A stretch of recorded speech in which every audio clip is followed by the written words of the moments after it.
Okay, so I'm going to turn up the thermostat a few degrees here.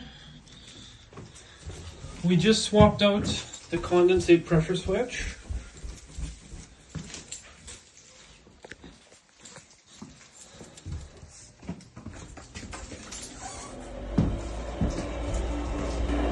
Alright, so we just swapped out this condensate pressure switch. It was not working correctly with a new one. So we're going to test the furnace here. Now there's a few things of note. So it just fired up without, it looks like it had no issues. A few things of note.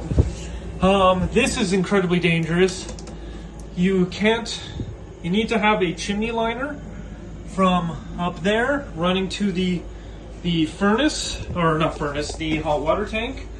That might get called on. That's by code, you have to do that when you change out. This chimney now is too big and might condensate, causing this to rot out from the hot water tank. I noticed the furnace is heavily dented in multiple areas.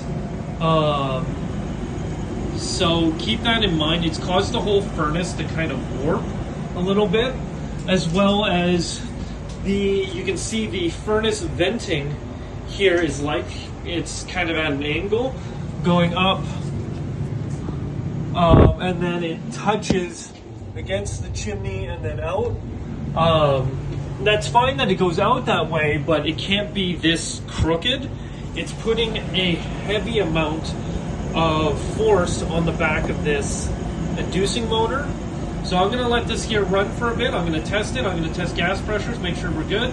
But it might cause this inducing motor, which it's already getting incredibly hot, as well as your return air vent here. It's not properly screwed and mounted in, so that's also a bit of an issue.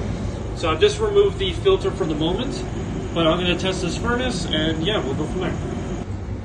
So I'm just doing a heat rise test.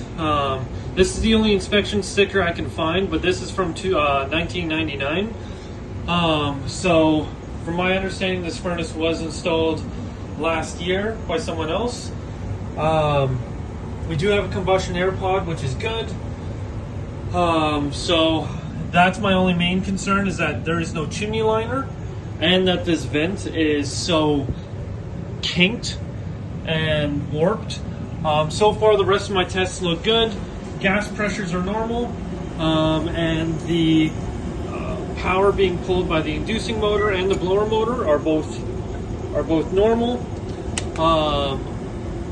The flame sensor and igniter are both normal. The condensate is clear. Yeah, so kind of go from there. There is heavy denting on a lot of the tin, so I'm just going to give my client here a quick call and let him know what's going on, and go from there.